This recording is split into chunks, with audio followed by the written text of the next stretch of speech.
Hello and thanks for joining us for our late night newscast coming to you from Arirang's news centre in Seoul. I'm Mark Broom. Our top story tonight, Japan's ambassador to the United Nations says all 15 members of the Security Council have agreed on the draft resolution submitted by the US to impose much tougher sanctions on North Korea, with the exception of one country. Media outlets point to Russia. Hwang Jie starts us off.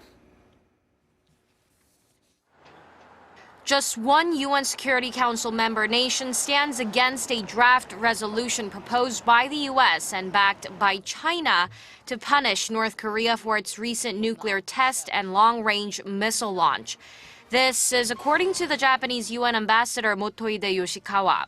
The ambassador added that the country has said it needs more time to study the draft.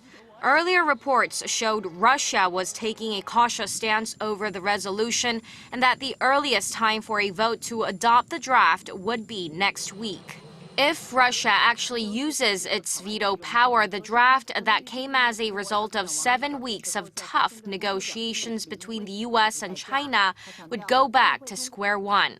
But if passed, the measures will dramatically tighten restrictions on North Korea, requiring UN member states to inspect all cargo to and from the regime for the first time.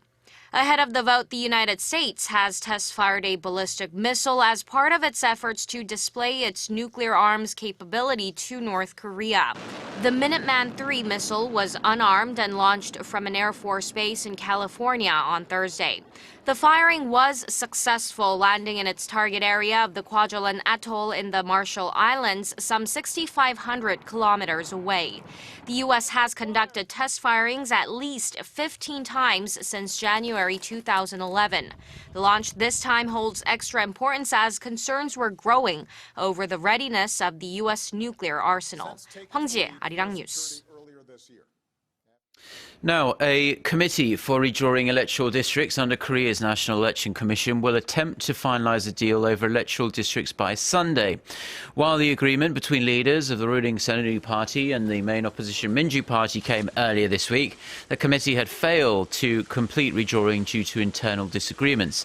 Pundits say the committee could delay its approval until Monday, which is the final day the political parties have set to pass the agreement at the National Assembly. The issue is becoming increasingly urgent as Koreans are set to head to the polls for a general election in mid-April. Lawmakers from opposition parties are also continuing a marathon filibuster for a fifth straight day now, making super long speeches in order to prevent a vote on a controversial anti-terrorism bill. The bill has been in limbo due to concerns it would give undue power to the nation's spy agency, the National Intelligence Service. A nuclear reactor in Korea's southwestern region temporarily stopped working Saturday due to a technical glitch, but officials say it will not pose any radiation risks. Korea Hydro Nuclear Power, the operator of Korea's nuclear power plants, says the Hanbit-1 reactor stopped operating at around 5:16 a.m. Korea time due to a problem in a device that condenses steam into water. Now, officials say the device's vacuum pressure dropped due to an unidentified reason, which led to the automatic shutdown.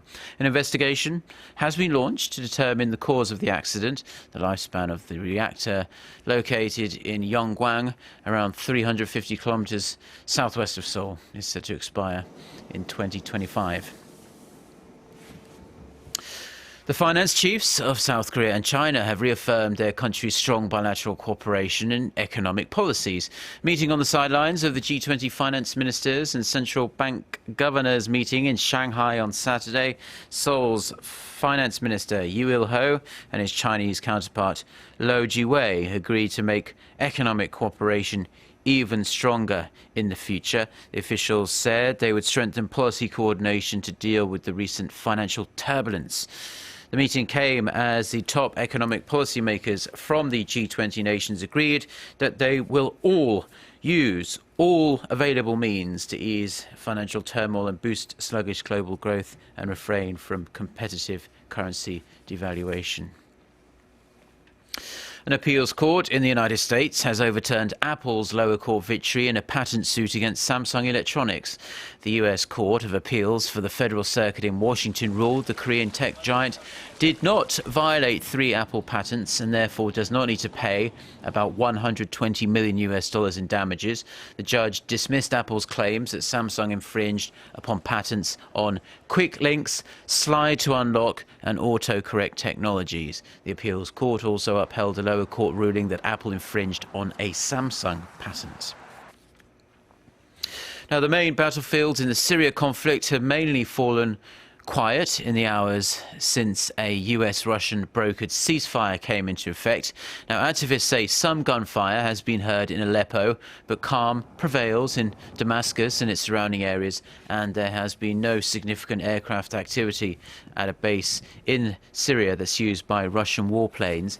Now, the UN Special Envoy for Syria said the Syrian people had their best opportunity for peace now. He has invited the Syrian government and opposition to further negotiations in the Swiss city of Geneva on March 7th. The US and Russia are still attacking ISIS, the al-Nusra Front, and other extremist groups designed as legitimate targets by the UN Security Council. Now, Gianni Infantino has been elected as the new president of FIFA. The Swiss Italian beat 4 other candidates in the World Football Body's elections. In a speech given moments after his election win, Infantino vowed to restore FIFA and the image of FIFA. He said football and FIFA had gone through sad times and crisis, but said those times are over. Now, the organisation needs to look forward. Infantino's victory was a surprise, but many are already questioning whether a man like Infantino, who is a football insider, can actually restore the image and reputation of the game after the scandals of the Blatter era. Now, a special event was held on Saturday in Gwangju, Gyeonggi-do province. People gathered to remember the Korean victims of Japan's wartime sexual enslavement. Our Lee Ji-won was there and filed this report. In the serene atmosphere, a memorial address is read out.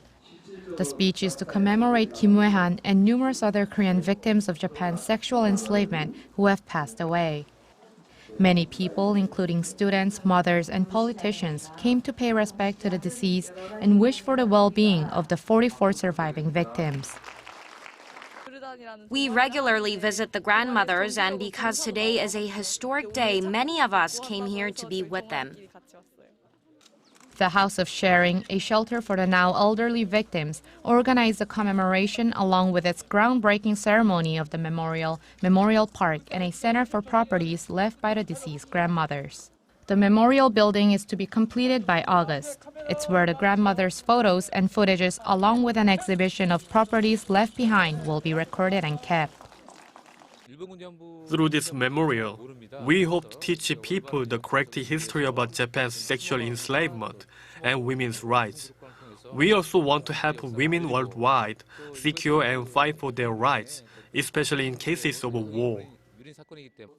After the ceremony, the families of the deceased grandmothers expressed their position of the recent agreement between the Korean and Japanese governments on the wartime sexual slavery issue. 결론적으로 말하면 피해자들은 무시한 정치적 야합으로 합의함을 인정할 수 없다. It was the right decision to make this memorial and park because it encourages people from across the nation to come together on this issue.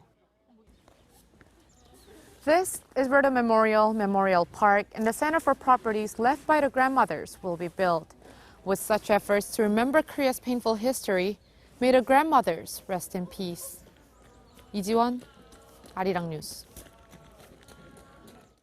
Now, every person has 2 distinct ages. One is the more commonly known chronological age, and the other is the body's biological age. And according to a new study, the gap between the two could be used to calculate your health risks. Park Se-young has the details.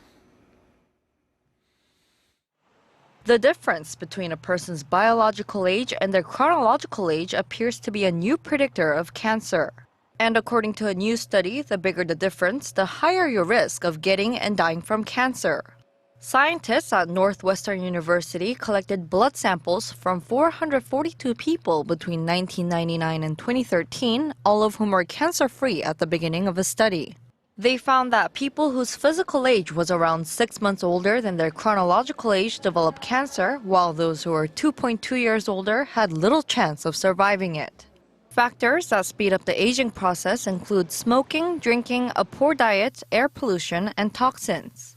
The study, the first to link the discrepancy between biological and chronological age with cancer, was published in the online journal eBiomedicine. The researchers are now studying whether people can lower their biological age through lifestyle improvements like exercise and having a healthier diet. Park Se-young, Arirang News.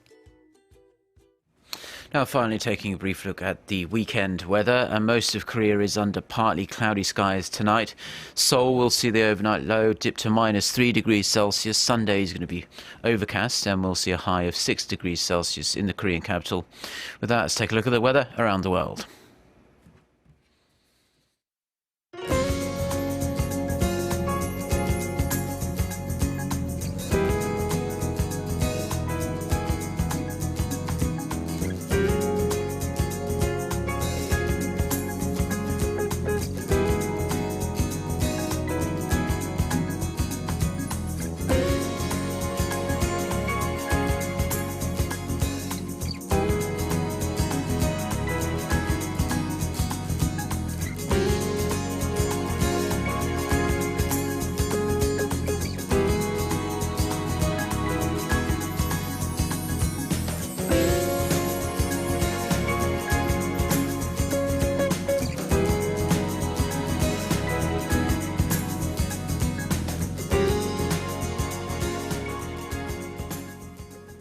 Well, those are the stories we have for you at this hour. For more of the latest, don't forget to check out the website arirang.com/news. Do enjoy the rest of your weekend. Goodbye.